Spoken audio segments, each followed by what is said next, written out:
You know what I've noticed about God's trials? He hardly ever tells you, this is a trial, and if you hold out for 6 months, you'll be through. And some of us get to 5 months and 29 days, and we give up. We didn't know we only had 1 more day. There's no precedent in the Bible for giving up. God determines how long the test will last, not we. You see, waiting is one of the tests to which God almost invariably subjects the servants He intends to use. Some of you are going to forfeit God's favor if you don't wait. I love the passage in Psalm 105 that speaks about Joseph. I think I can identify with this to some extent from my own experience. Psalm 105 verse 17 and following. God sent a man before them, Joseph, who was sold as a slave. They hurt his feet with fetters. His soul came into irons. Somebody said the iron came into his soul too. Until the time that his word came to pass, the word of the Lord tested him. See, that's a test. The Lord gives you a glorious promise. Tremendous. And after that, everything goes the opposite way. Instead of becoming the ruler over your brethren, you end up in a jail in Egypt. And I can't think of a worse place to be in jail than Egypt. What was God doing? Testing him.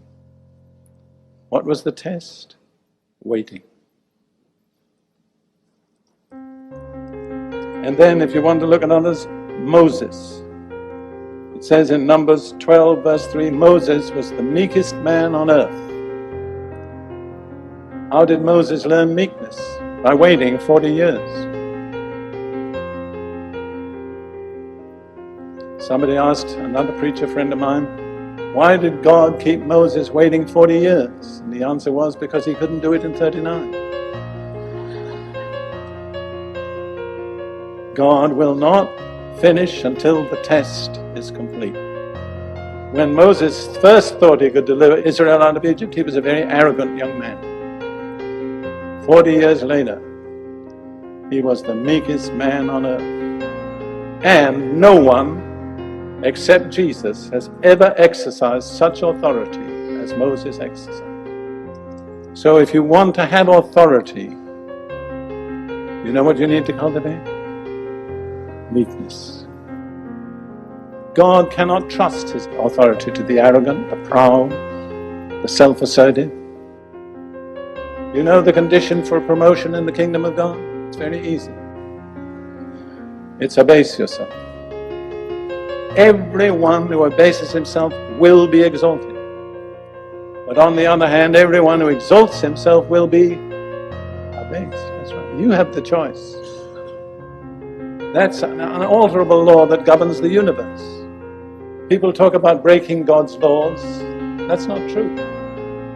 We don't break God's laws break us if we break them. And then let's think just about David for a moment.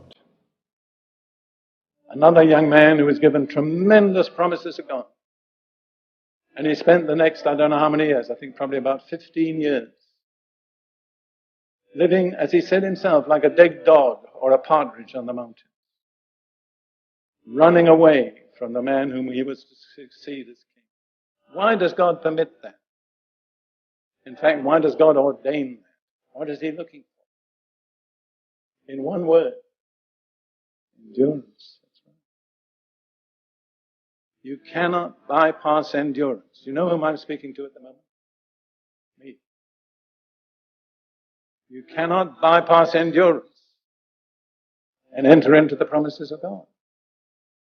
You can come so far.